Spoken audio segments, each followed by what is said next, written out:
네, 오늘 하루도 참 수고가 많으셨습니다. 사도행전 강해 오늘이 51번째입니다. 바울은 고린도에서 1년 6개월을 머물며 말씀을 전하고 가르쳤습니다. 우리 지난주에 봤지만 사실 바울은 거기 머무는 것이 매우 두렵고 또 망설여지기도 했지만 한상 가운데 하신 주님의 말씀에 그대로 순종하였던 것입니다. 그러던 차에 이제 오늘 본문에 보니까 갈리오라는 사람이 여기 고린도가 속한 이 아가야 지역, 아가야 주의 총독이었을 때에 바울을 반대하던 유대 사람들이 또다시 패거리를 지어가지고 이곳 고린도에서 소란을 일으켰던 거죠. 본문 12절과 13절 제가 다시 한번 읽어보겠습니다. 그러나 갈리오가 아가야 주 총독으로 있을 때에 유대 사람이 한 패가 되어 바울에게 달려들어 그를 재판정으로 끌고 가서 이 사람은 법을 어기면서 하나님을 공경하라고 사람들을 선동하고 있습니다 하고 말하였다. 그러면서 이제 오늘 본문 이제 14절 이하를 쭉 보면 그 총독 그 갈리오는 지금 이 재판정에 끌고 와서 총독에게 이런 것을 제기하고 있는데 그들의 고발과 논쟁에 대해서 자신은 관여할 의사가 없다라는 것을 단호하게 밝힙니다. 그러니까 이것이 무슨 범죄나 악행에 관련된 것이 아닌 것 같은데 보아하니 당신들의 종교나 언어나 어떤 전통에 관한 것인 것 같은데 그런 것이라면 내가 관여할 마음이 없다. 내가 알 바가 아니다라고 그들의 말을 아예 닫아버립니다. 일축해 버립니다. 14절입니다. 바울이 막 입을 열려고 할 때 갈리오가 유대 사람에게 말하였다. 유대 사람 여러분, 사건이 무슨 범죄나 악행에 관련된 일이면 내가 여러분의 송사를 들어주는 것이 마땅할 것이요. 그러나 문제가 언어와 명칭과 여러분의 율법에 관련된 것이라면 여러분이 스스로 알아서 처리하시오. 나는 이런 일에 재판관이 되고 싶지 않소라고 말했죠. 그러면서 이제 16절에서 보면 그들을 재판정에서 몰아냈습니다. 강압적인 의미가 담겨 있습니다. 나가지 않으면 강제로 끌어낼 거다, 처벌할 거다라는 의미가 담겨 있습니다. 그러자 이 흥분한 유대인들은 해당장 소스데네를 붙들어서 이제 17절에 보니까요 재판정 앞에서 때렸습니다. 총독이 보는 앞에서 때리는데 그런데 총독은 또 뭐 별로 개의치 않았다라는 거죠. 우리 지난주에 우리 18장 8절에 보면 해당장인 그리스도가 바울이 전한 복음을 듣고 믿고 세례도 받았다. 그와 그의 온 집이 세례를 받았다라고 기록되어 있는데 지금 이제 이 사람들에게 매를 맞았던 이 소수대네, 해당장 소수대네가 그러니까 여러분 유대인들인데 해당장을 때렸어요. 얼마나 이들이 무례한 사람인지 막무가내의 사람인지 불량한 사람인지를 엿보게 되는 대목이기도 합니다. 근데 이 소수대네가 이 그리스도와 동일한 인물일 거다라는 주장도 있고 제가 볼 땐 그건 아닌 것 같고요. 아마 그리스도가 개종을 하고 나니까 더 이상 해당장을 할 수가 없죠. 그래서 그 다음 해당장이 된 사람이 이 소수데네가 아닐까. 그런데 이 소수데네 역시도 이 유대인 패거리들이 볼 때는 제대로 역할을 못하는 거예요. 그러니까 자꾸 바울이 이렇게 활동하도록 왜 내버려 두냐라는 그런 일종의 불만을 가지고 있었던 거죠. 그래서 바울은 어찌하지 못하니까 이제 이 소수데네를 때리지 않았을까라고 싶습니다. 근데 여러분 이 고린도 전서 1장 1절 또 2절에 보면 여기 소수데네가 바울과 함께 그 편지의 공동 발신인으로 이름이 올라가 있습니다. 그 고린도전서 1장에 그 소수데네가 여기 소수데네와 동일한 인물이 맞다면 맞는 것 같아요. 그 역시도 이렇게 매를 맞았는데 주님의 제자이고 주님의 일꾼이 되었음을 우리는 확인하게 되죠. 고린도전서 1장 1절과 2절에 보면 하나님의 뜻으로 그리스도 예수의 사도로 부르심을 받은 나 바울과 형제 소스데네가 고린도에 있는 하나님의 교회에 이 편지를 씁니다 라고 되어 있죠. 이러한 일이 있은 뒤 얼마 후에 바울은 드디어 고린도를 떠납니다. 사실 바울이 1차 그리고 2차 전도 여행까지의 여정을 봤을 때 고린도는 상당히 오랫동안 머물러 있었던 곳입니다. 드디어 이제 바울은 형제들과 작별을 고하고 떠나죠. 18절입니다. 우리 18절 같이 한번 읽어보겠습니다. 사도행전 18장 18절입니다. 시작. 바울은 여러 날을 더 머무른 뒤에 신도들과 작별하고 배를 타고 시리아로 떠났다. 브리스길라와 아굴라가 그와 동행하였다. 그런데 바울은 서운한 것이 있어서 갱그레아에서 머리를 깎았다. 아멘. 그 시리아로 떠나려고 했다라는 것은 안디옥으로, 그 수리아의 안디옥으로 돌아가려고 했다라는 거죠. 여러분 여기서 이제 18절 이하에서 23절, 22절에 보니까 이제 안디옥으로 돌아갔다, 내려갔다라는 거죠. 한번 이제 고린도를 떠나서 안디옥까지 가는 여정을 잠시 지도를 보면서 조금 한번 봤으면 좋겠는데요. 어디 있습니까? 고린도가 여기 있죠. 고린도에서 갱그리아로 내려갔다가 에베소를 거쳐서, 사실 이런 본문에는 기록되어 있지 않지만 에베소를 거쳐서 아마 이 지역을 거쳐서 가이사라, 예루살렘이 있는 곳입니다. 가이사라를 거쳐 예루살렘을 가죠. 예루살렘을 갔다가 이제 안디옥으로 내려갔다. 이게 이제 원래 바울이 출발했던 그 안디옥으로 돌아갔다. 이게 이제 18절 이하부터 22절까지의 여정입니다. 오늘 본문에 이게 에베소에서 머문 시간들, 해당해서 말씀을 전하고 또 그들이 조금 더 머물러 달라고 했지만 바울이 떠나죠. 하나님의 뜻이 있으면 다시 돌아오겠다라고 말하고 떠나서 그는 가이사라를 거쳐서 예루살렘에 올라가고 그리고 이제 안디옥으로 내려갔다라는 것입니다. 여러분 이 바울의 여정은 그냥 가만히 지도만 봐도 이게 구절은 그냥 한 구절에 적혀 있고 몇 구절 안 적혀 있지만 엄청난 여행길이었다는 것을 알게 되죠. 지금처럼 자동차를 타고 혹은 비행기를 타고 여행을 해도 결코 짧지 않은 그런 이제 여정입니다.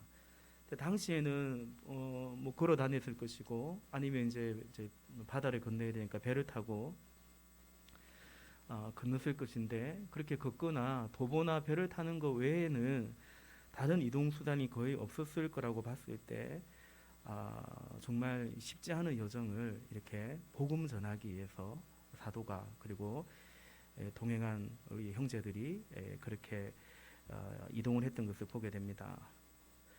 그런데 여러분 그 멀고 힘든 여행 중에 이제 뭐 지도 그만 봐도 띄워주셔도 될 것 같습니다. 감사합니다. 그 멀고 힘든 여정 중에 바울의 좀 독특한 행적이 하나 기록되어 있습니다. 18절에 보면 18절 후반부에 보면 그런데 바울은 서운한 것이 있어서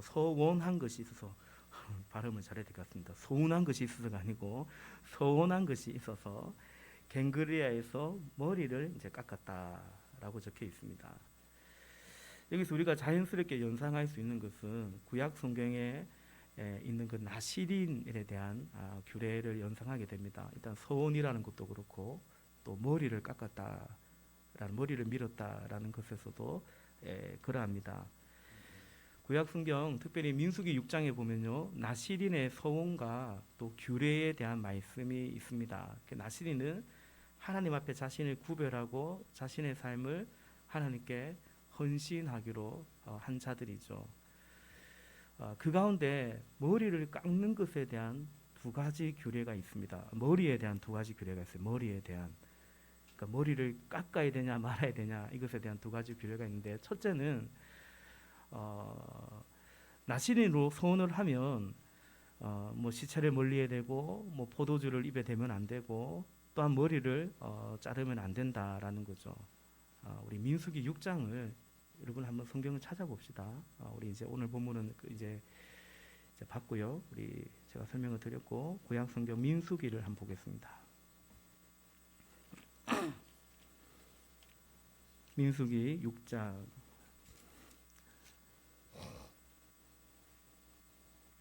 민수기 6장 5절입니다. 민수기 6장 5절 우리 같이 읽겠습니다. 시작. 그는 나실 사람으로 서원하고 헌신하는 그 모든 기간에는 자기 머리를 삭도로 밀어서는 안 된다. 나 주에게 헌신하는 그 기간이 다 찰 때까지는 거룩한 몸이므로 머리털이 길게 자라도록 그대로 두어야 한다. 아멘. 네. 이게 머리털을 깎으면 안 된다. 밀면 안 된다. 그대로 둬야 된다. 나신일이 지켜야 될 규례가 이거 하나만은 아니고 말씀드린 것처럼 시체를 멀리해야 되고 사체를 멀리해야 되고 포도주를 멀리해야 되고 이제 그렇죠. 그리고 이제 머리에 삭도를 대면 안 된다. 머리 자르면 안 된다라는 거죠. 여러분 나실인이다. 근데 머리를 자르면 안 된다. 뭐 생각나는 사람 없습니까? 생각나는 사람 삼손이 생각나죠. 삼손이 그 힘의 원천의 비결 가운데 하나가 그 수수께끼가 이제 그건데 뭐 그만 이제 여자한테 넘어가가지고 삼손이 머리를 잘리고 힘을 잃어버리죠. 그런데 나시린의 규례 중에 머리에 관한 규례 중에 여러분 머리를 밀어야 하는 규례도 있습니다. 보통 사람들이 나시린은 머리에 삭도를 대면 안 된다. 이 규정만 주로 좀 알고 있는데 아마도 삼손 때문인 것 같습니다. 근데 민수기 6장에 보면 머리를 또 밀어야 되는 규례도 나와 있는데 두 가지 경우입니다. 첫째는 부정해졌을 때입니다. 정결하게 하는 표시로 머리털을 밀었습니다. 우리 6장 9절 우리 또 같이 한번 읽어보겠습니다. 9절 시작. 누군가가 그 사람 앞에서 갑자기 죽어 그 죽음에 몸이 다 헌신한 표로 기름 머리털을 더럽혔을 때에는 몸을 정결하게 하는 날 그 머리털을 밀어야 한다. 곧 그는 이래 동안을 기다렸다가 머리털과 수염을 밀어야 한다. 아멘. 네, 이렇게 부정해졌을 때 그게 본인의 자해는 아니지만 어쩌다 보니 이렇게 그 죽음의 이 몸이 또 머리털이 닿았을 때 어쨌든 부정해졌기 때문에 정결하기로 해진 날에 머리털을 밀어야 된다라는 것입니다. 또 한 가지 이 나실인의 규례 중에 머리를 밀어야 하는 규례가 있는데 그 나실인으로서의 서원한 헌신이 끝났을 때 머리를 밀어야 했습니다. 민수기 6장 13절에 보면 이렇게 나와 있죠. 헌신하기로 작정한 기간이 다 찼을 때에 나실 사람이 지켜야 할 법은 이러하다. 그리고 쭉 이제 지켜야 되는 법들에 대해서 뭐 바쳐야 되는 드려야 되는 제사에 대해서 쭉 나오고요. 그리고 이제 민수기 6장 18절에 가보면 이렇게 적혀 있죠. 6장 18절에 가보면 그렇게 한 다음 나실 사람은 그가 바친 자기 머리털을 해막 어귀에서 밀고 바친 그 머리털은 하목제물 밑에서 타고 있는 불 위에 얹어 태운다. 아멘. 여러분 이 사도행전의 저자가 이제 누가죠? 바울이 머리를 깎은 것에 대해서 기록한 이유가 분명히 있을 것입니다. 그런데 이 우리 본문에 표면적으로 보면 그냥 행정 그런 바울의 행정만 적은 거죠. 갱그리아로 갔고 거기서 서운한 것이 있어서 머리를 깎았다. 뭐 앞뒤 전후 좌우 이런 뭐죠? 앞뒤 설명이 없이 다른 첨언이 없이 그냥 그렇게만 적혀 있습니다. 그럼에도 불구하고 분명 여기에 의미가 있고 그리고 갱그리아에서의 이 바울의 이 서원 그리고 머리를 깎는 이것은 그다음 행정 그다음 바울의 사도 바울의 어떤 발걸음에 있어서 굉장히 중요한 하나의 포인트가 된다는 사실을 우리는 알 수 있습니다. 나실인의 그 규례에서 우리는 의미를 찾을 수 있을 것 같습니다. 바울이 갱그리아에서 머리를 깎은 이유는 첫째 말 그대로 정결함을 위해서입니다. 본문에서 바울이 특별하게 무슨 불순종했다든가 부정한 일을 저질렀다든가 그런 말은 없지만 여러분 그 누구라고 할지라도 우리가 육신 안에 거하고 있다면 정결함이 필요 없는 사람은 사실은 없는 거죠. 여러분, 부정한 사람이 정결 예식을 하는 것이 맞지만, 그런데 가만히 보면 정결한 사람일수록 더 정결 예식을 하는 것입니다. 성결한 사람이 더 성결을 추구하는 것입니다. 욥기 1장에 보면 하나님께서 동방에 의인이라고 너 욥 같은 사람 본 적 있냐고 하나님이 그렇게 소개해 주던 사람이 욥기 1장에 등장하는 욥이죠. 욥기에 등장하는 욥이죠. 근데 그 욥이 어떻게 합니까? 무슨 집안에 잔치라도 하면 잔치를 마치면 혹시라도 하나님 앞에 합당하지 않은 어떤 무엇인가 있을까 싶어서 그 자녀들을 위해서 일일이 정결 예식 제사를 바쳤다. 하나님께 제사를 드렸다라고 기록되어 있죠. 어려울수록 더 정결함에 대해서 민감한 것입니다. 여러분, 원수가 주는 사단이 주는 정죄와 참소로 인해서 우리가 괴로워해서는 안 되겠습니다.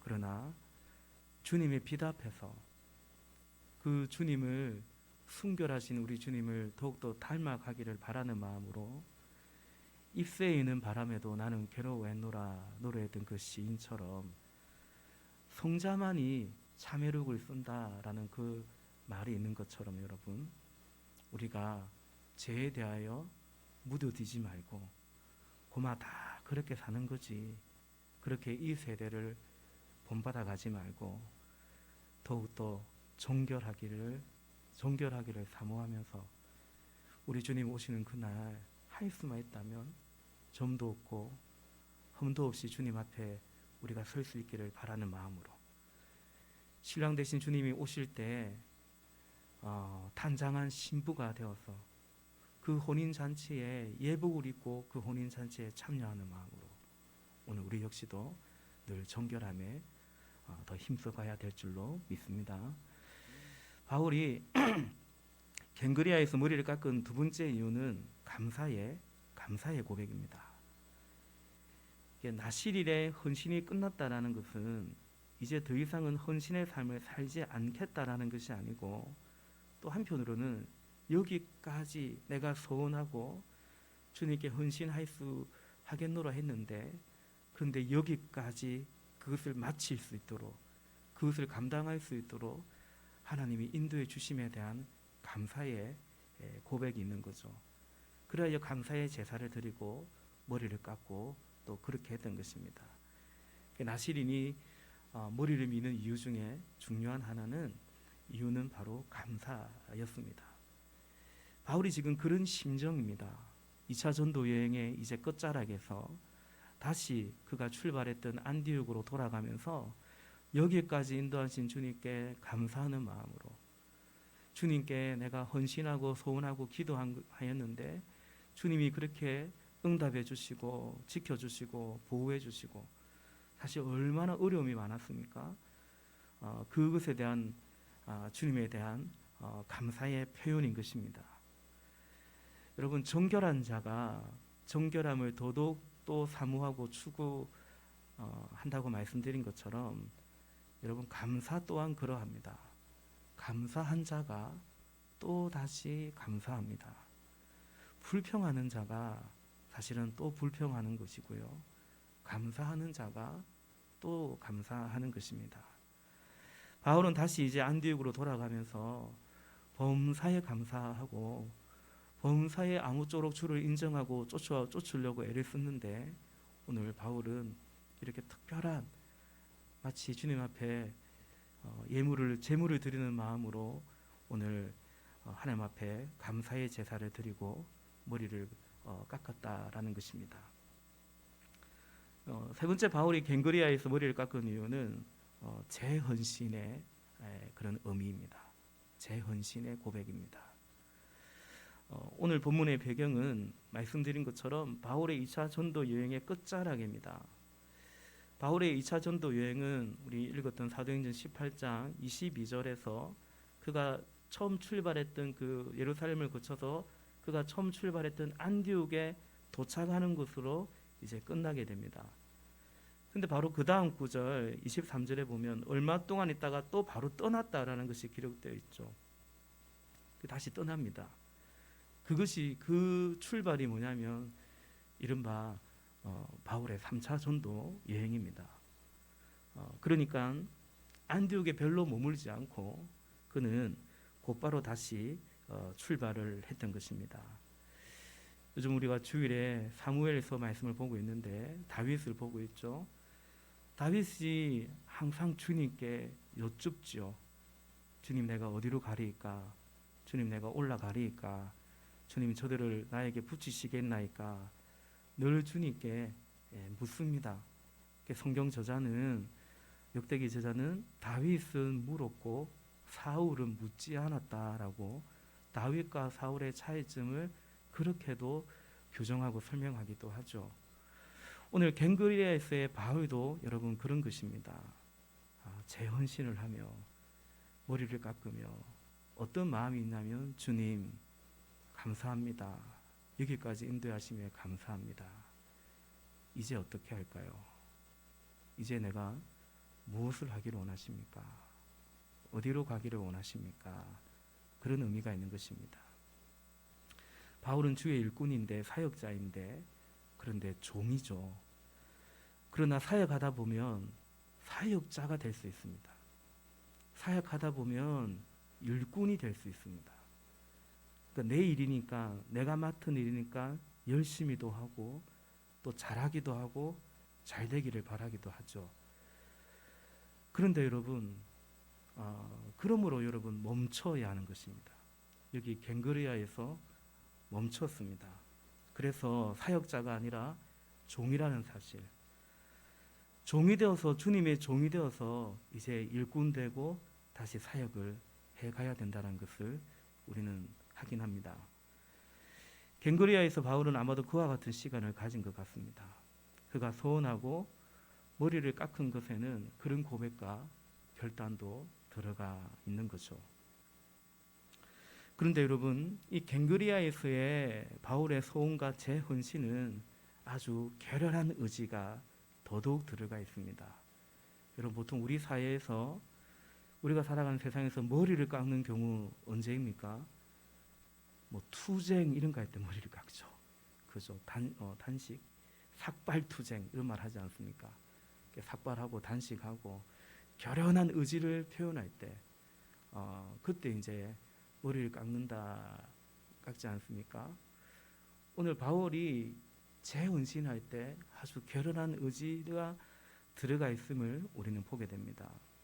지금까지 바울의 삶은 하나님이 허락하신 것에 대하여 인도함을 받으며, 그죠? 2차 전도 여행의 여정 자체가 그랬지 않습니까? 아시아로 가려고 그랬는데 예수의 영이 허락지 아니하신지라.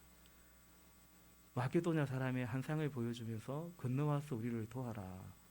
그렇게 인도함을 받아서, 종으로서 주의 인도하심을 받아서 갔습니다. 허락하시면 가고, 또 피할 길을 내시면 또 이제 피하기도 하고 그러했던 것입니다.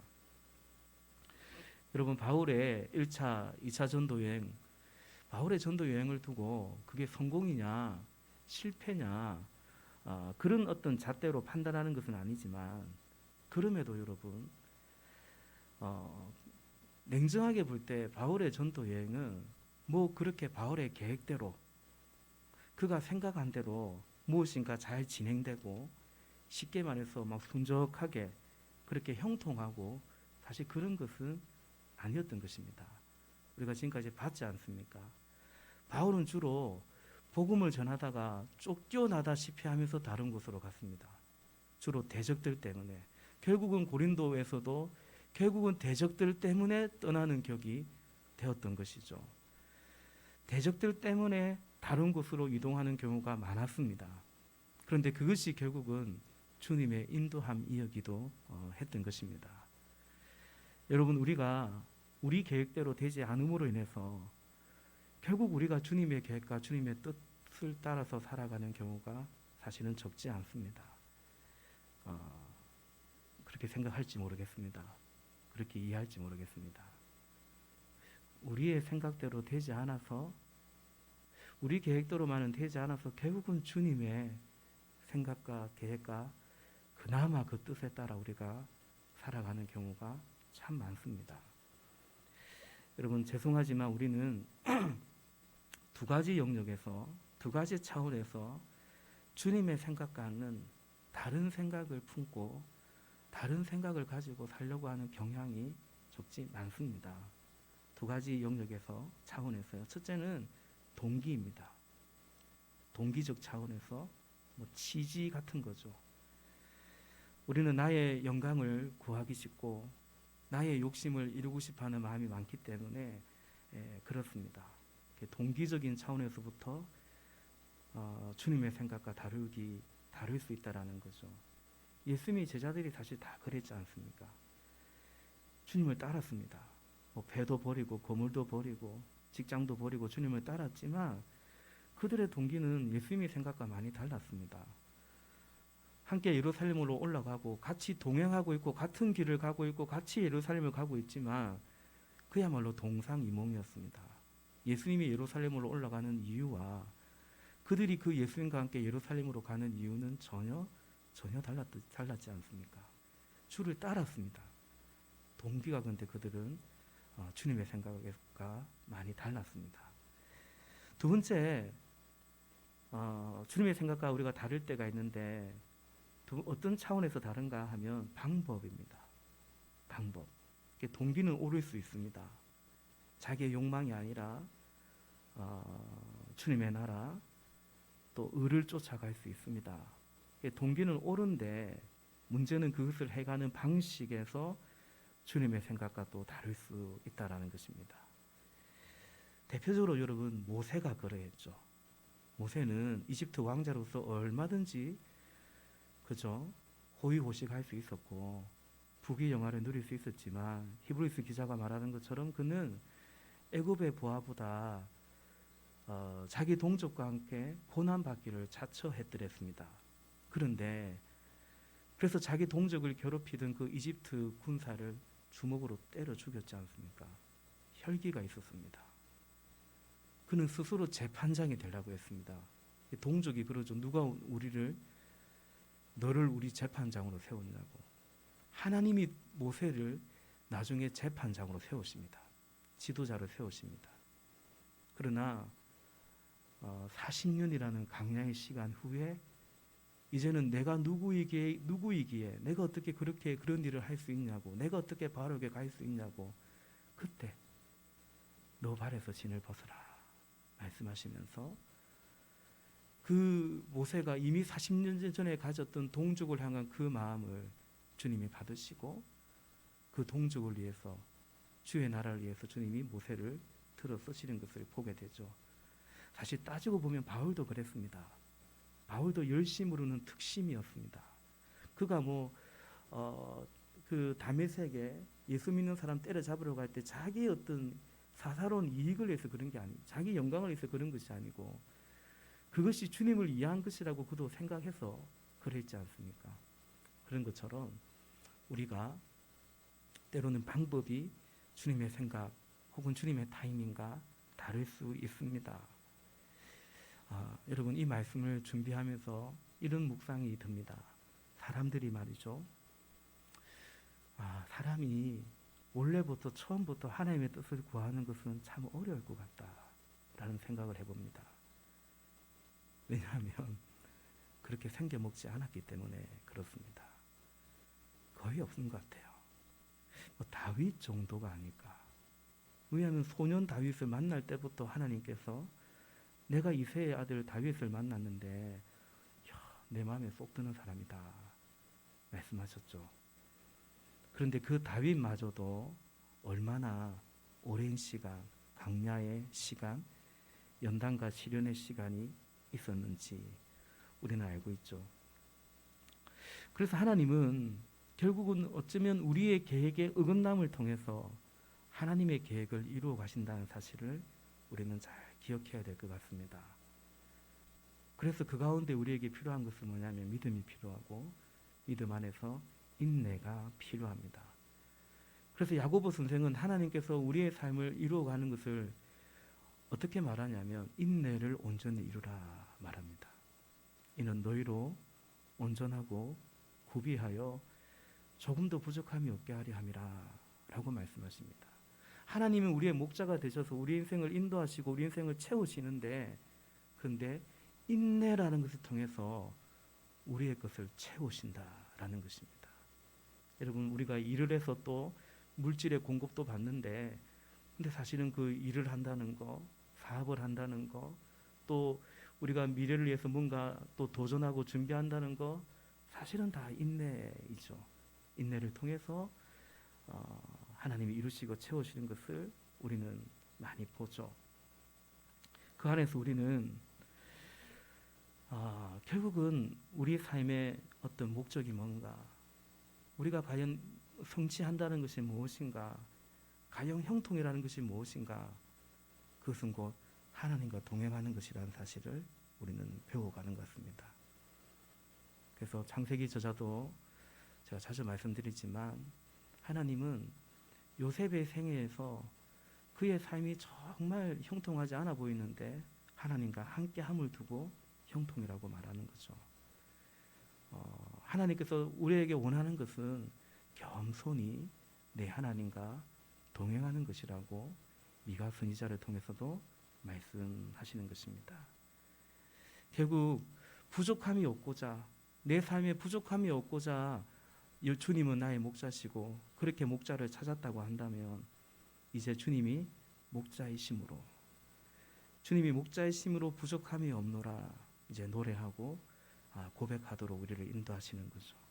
우리 특별 새벽기도회 때 말씀드린 것처럼 하나님은 사실 가만히 보면 우리 삶에 부족함이 있게 하셔서 진정 부족함이 없도록 우리를 인도하신다는 사실을, 영원한 주님의 나라로 인도하신다는 사실을 이제 우리는 믿음 안에서 조금씩 깨닫고 고백하는 것 같습니다.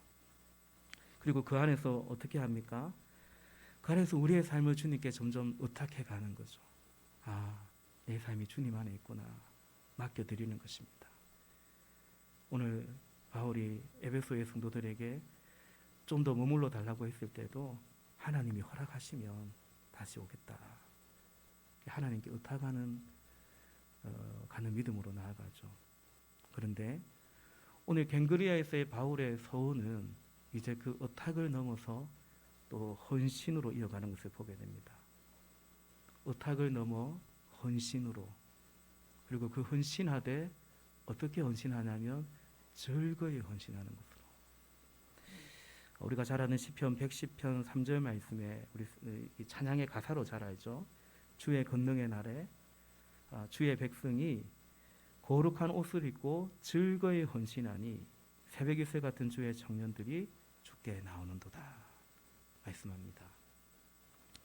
바울은 지금까지 주님의 인도함을 따라 순종하며 의탁하며 그렇게 따라왔다면, 이제는 더 나아가 즐거이 헌신합니다. 결연하게 헌신합니다. 순교의 자리까지도 나아가기로 마음먹습니다.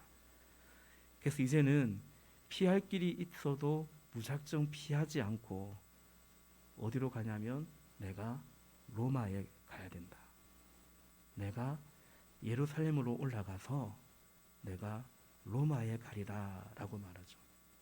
앞으로 이제 우리가 사도행전에 계속 보면 알지만 바울은 자기를 말리고 피하라고 하는데 더 이상 그렇게만 가지 않습니다. 사도행전 20장 24절 말씀에 주 예수께 받은 사명 곧 하나님의 은혜의 복음을 증거하는 일을 마치려면은 내 생명도 귀한 것으로 여기지 않겠다라고 나아가죠. 저는 이 갱그리아에서 바울이 그 서운한 것에 지금까지도 하나님께 헌신해 왔죠.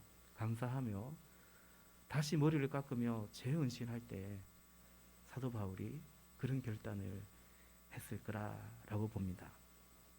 말씀을 맺겠습니다.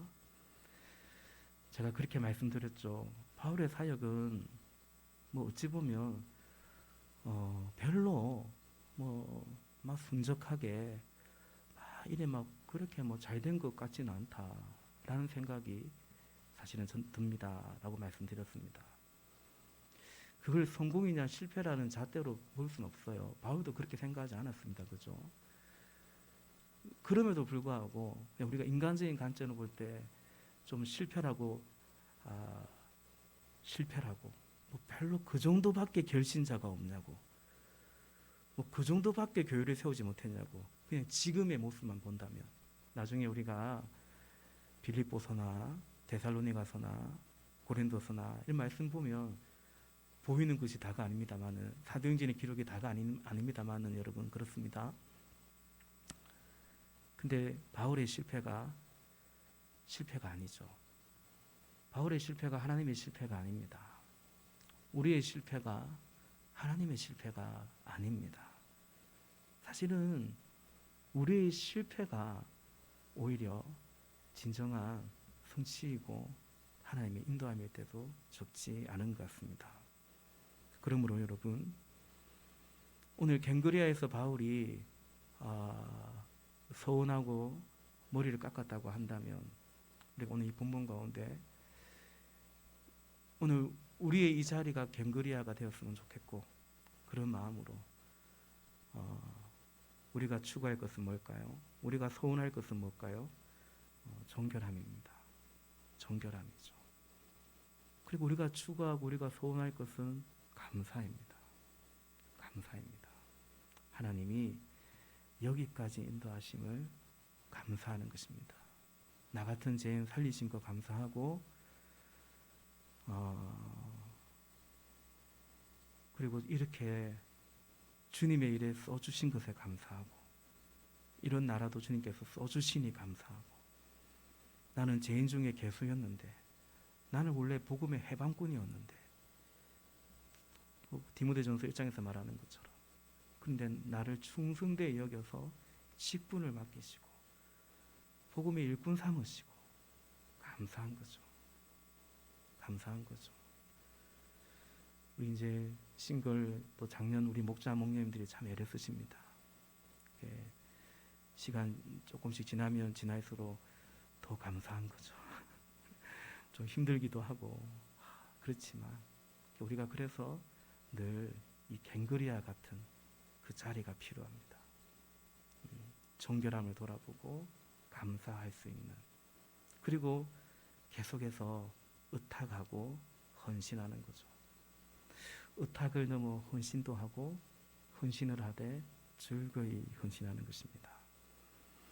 오늘 우리의 부르심이, 오늘 우리의 주님의 종됨이 그래서 참 복된 것이다, 복되다라는 것입니다. 우리 마지막으로 시편 110편 3절 말씀 다시 한번 읽어보고 싶습니다. 우리 집사님 한번 띄워주시겠어요? 우리 한 목소리로 한번 읽어보겠습니다. 시작. 주의 권능의 날에 주의 백성이 거룩한 옷을 입고 즐거이 헌신하니 새벽 이슬 같은 주의 청년들이 주께 나오는도다. 아멘. 주의 권능의 날에. 그래서 요즘 기도합니다.